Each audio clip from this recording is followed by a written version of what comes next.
Hello, আসসালামু আলাইকুম। Visa tutor থেকে মহিউদ্দিন। আরও একটি চমৎকার তথ্যবহুল ভিডিও নিয়ে হাজির হয়েছি। আজকে আমরা যে দেশের ভিসা, ব্যবসা, জব নিয়ে কথাবার্তা বলবো, সেটি হলো পৃথিবীর অন্যতম শীর্ষ সুন্দর এবং ধনী দেশ ফ্যারো আইল্যান্ড। আর এই ফ্যারো আইল্যান্ডে কিন্তু প্রচুর জবের সুযোগ রয়েছে। বিশেষ করে যারা বিদেশে ভালো স্যালারিতে যেতে চান, তো তাদের জন্য এই ভিডিওটি। তো আপনি যদি ইন্টারেস্ট থাকেন যে আপনি ফ্যারো আইল্যান্ডে বিভিন্ন জব নিয়ে যাবেন, তাহলে পুরো ভিডিওটা আপনি দেখতে পারেন। আর আপনি কিন্তু বাংলাদেশ থেকে ভিসা পেতে পারেন। এখানে আপনাকে দূরে কোথাও যেতে হবে না। তো আপনি যদি ইন্টারেস্ট থাকেন যে আপনি ফ্যারো আইল্যান্ডে আবেদন করবেন এবং আপনার এই সম্পর্কে জানবেন, কিভাবে কি করা লাগে, তো টোটাল প্রসেসগুলো নিয়ে আমরা আলোচনা করব। তো চলুন শুরু করা যাক, আমরা টপিকসগুলো কভার করি। তো প্রথমে যে বিষয়টি রয়েছে সেটি হলো আজকের ভিডিওতে আমরা কি কি বিষয় নিয়ে আলোচনা করব। তো প্রথমে যে বিষয়টি সেটি হলো এই আপনি ফেরো আইল্যান্ডে যাবেন, সেখানে আপনার যেতে হলে আপনাকে আগে একটা জব মেনটেন করতে হবে যদি আপনি ওয়ার্ক পারমিট ভিসায় যেতে চান। আর যদি আপনি এই যদি ওয়ার্ক পারমিট ভিসা না যান, ভিজিট ভিসা যান, তাহলে আপনার বিভিন্ন প্রসেস রয়েছে। তো তার আগে আমরা আপনার ফেরো আইল্যান্ড সম্পর্কে জেনে নেই, তাহলে আপনার জন্য সুবিধা হবে। তো ফ্যারো আইল্যান্ড হলো আপনার আইসল্যান্ড এবং স্কটল্যান্ড এই এই দেশ দুটির মাঝখানে অবস্থিত। এখানে 18টি দ্বীপ রয়েছে। আর এর আয়তন ভূমিক্ষেত্র হলো প্রায় 1400 বর্গ কিলোমিটার। আমরা যদি মাইল ধরি তাহলে 600 মাইলের মতো। আর দেশটা কিন্তু খুবই সুন্দর একটা দেশ। আর এটা আপনার নিয়ন্ত্রণ করে থাকে নর্মালি এই ডেনমার্ক। তো আপনি ডেনমার্ক কিন্তু এই আপনার মানে আপনি যখন ফেরো আইল্যান্ডে যাবেন, ডেনমার্কে যে এম্বাসি রয়েছে সেখানে আপনি আবেদন করতে হয়। তো এই হলো মূল বিষয়টি। তো আজকে আমরা যে বিষয়ে আলোচনা করব সেটি হলো যে আপনি কিভাবে জব নিয়ে যেতে পারেন এবং এখানে কি কি জবের অফার রয়েছে, স্যালারি কত, আর কিভাবে আবেদন করবেন এবং আপনার কি কি ডকুমেন্ট লাগতে পারে সেই বিষয়গুলো। আর তারপর আমরা লাস্টে আপনার বিমান রুট বলে দেব এবং এই আপনার যে লাগে বিশেষ করে আপনার যদি আর ডকুমেন্টগুলো লাগে সেগুলো টোটাল আলোচনা করব। এছাড়া আবেদন প্রক্রিয়া সম্পর্কে আপনি দেখতে পাবেন। তো আপনি কি জানেন পৃথিবীর এই এমন একটা দেশ রয়েছে যেখানে পাহাড়, সমুদ্র, মেঘ যেন একসাথে ঘর বেঁধেছে। আর সেই দেশটি হলো বিদেশিদের নতুন চাকরির দুয়ার, আহ, মানে ফ্যারো আইল্যান্ড। এই দেশে মাত্র জনসংখ্যা 55,000, খুবই কম জনসংখ্যা।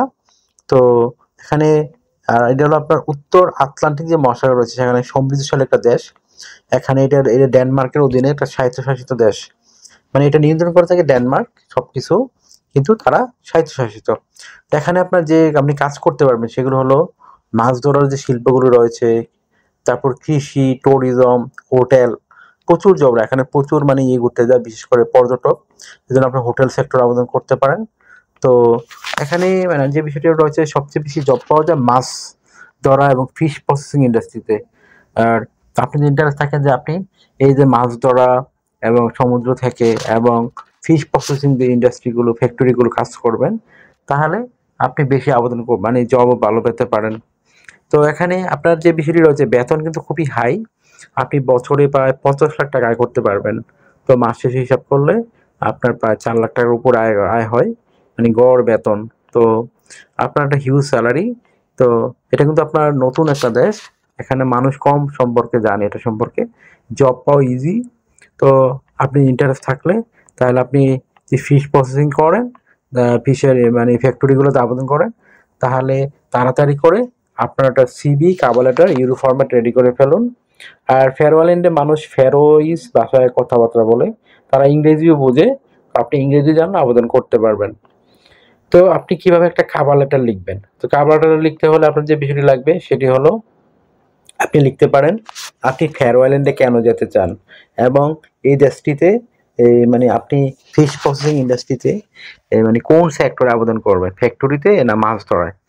আর সেটি সুন্দর করে ব্যাখ্যা করবেন। আর আপনাকে তারা কেন সিলেকশন করবে সেগুলি সুন্দর করে আপনাকে ব্যাখ্যা করতে হবে। তাহলে আপনার হয়ে গেল একটা 1 পেজের চমৎকার স্ট্যান্ডার্ড কাভার লেটার। তারপর আপনি রেডি করবেন একটা ইউরো ফরম্যাট সিভি। তো তো সেই সিভিতে কিন্তু আপনি বিশেষ যে কাজটি করতে পারেন যে মানে আপনি কি মানে ফিশ প্রসেসিং ইন্ডাস্ট্রি কি আপনার অভিজ্ঞতা রয়েছে। তো এখানে রেডি করতে কিন্তু বিভিন্ন ডকুমেন্ট লাগে। আপনার এনআইডি কার্ড, আপনার পাসপোর্ট, আপনার লিঙ্কডইন প্রোফাইল, পাসওয়ার্ডের ছবি, আপনার কাজের অভিজ্ঞতা, ওয়ার্কিং হিস্টোরি, আপনার এডুকেশন ব্যাকগ্রাউন্ড সার্টিফিকেট, আপনার সরকারি বেসরকারি ট্রেনিং সার্টিফিকেট, আপনার বিভিন্ন skills, digital skill, language proficiency, এগুলো থাকলে আপনি একটা চমৎকার স্ট্যান্ডার্ড ফরম্যাট সিভি রেডি করতে পারেন। তো কীভাবে তথ্যগুলো সাজাবেন এটা হচ্ছে একটা মোস্ট ইম্পর্টেন্ট বিষয়। প্রথমে যে বিষয়টি রয়েছে সেটি হলো এই মানে আপনি এই আপনার নাম এবং পাসপোর্ট অনুযায়ী আপনার মানে আইডি কার্ড এবং পাসপোর্ট অনুযায়ী আপনার name, personal details, contact details add করে নেবেন। তারপর লিঙ্কডিন প্রোফাইল দিয়ে দিবেন। তারপর আপনার যে রয়েছে কাজের অভিজ্ঞতা অ্যাড করে দিবেন, একটা পাসপোর্টের সুন্দর ছবি অ্যাড করে দিবেন। আপনার এডুকেশন ব্যাকগ্রাউন্ড সার্টিফিকেট অ্যাড করতে পারেন। আপনার বিভিন্ন skills, digital skill, language proficiency এগুলো অ্যাড করে দিবেন। তারপর আপনার যদি ড্রাইভিং লাইসেন্স থাকে সেটিও অ্যাড করতে পারেন, এক্সট্রা ভ্যালু অ্যাড করবে। আর যে আপনার হবি বা ভলান্টিয়ার কাজের অভিজ্ঞতা থাকে সেগুলো অ্যাড করতে পারেন। তো এগুলো অ্যাড করে একটা আপনার স্ট্যান্ডার্ড মানে সিভি রেডি হয়ে গেল। এখন আপনি এই ফেয়ারওয়ালের বিভিন্ন জব সাইট রয়েছে, সেগুলো আমি ভিডিও ডেসক্রিপশন বক্সে দিয়ে রাখবো, সেখানে গিয়ে আবেদন করতে পারেন। অথেন্টিক টাইপের জব, তো আপনার জন্য এটা চমৎকার সুযোগ। আর স্যালারি কথা আমি আগেই বললাম, আপনি বছরে 50 লাখ টাকার মতো স্যালারি পাবেন, হিউজ একটা স্যালারি।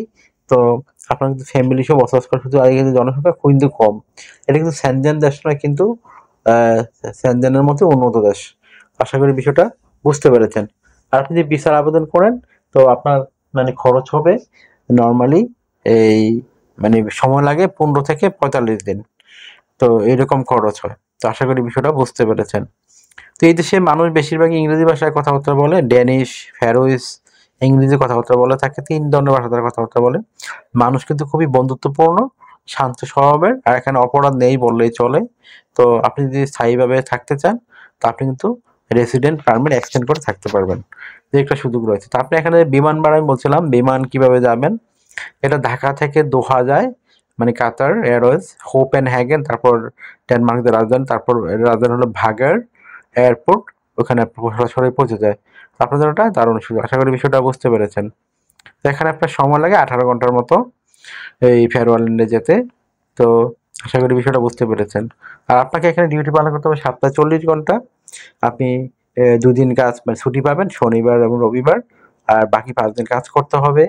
তো আপনি 2 দিন ইচ্ছা করলে ওভারটাইমে করতে পারেন। ওভারটাইমে ডাবল স্যালারি, ইউরোপের মতোই। আপনি যদি কাজ করেন ডাবল স্যালারি পাবেন। ধরেন অন্যান্য যে এখানে সুইডিশ ক্রোনা হিসেবে বেতন দিয়ে থাকে।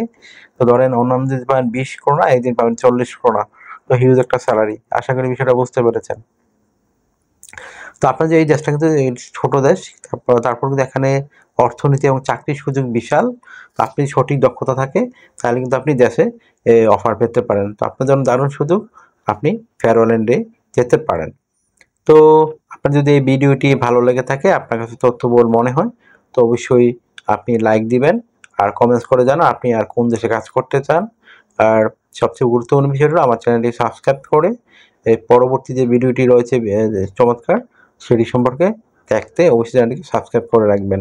আর আরেকটা বিষয় কি, আপনারা অনেকে আমাকে অনেক কল দেন, ফোন দেন, আসলে আমি চ্যানেল রিসিভ করতে পারেন, এত পরিমাণ কল আসে।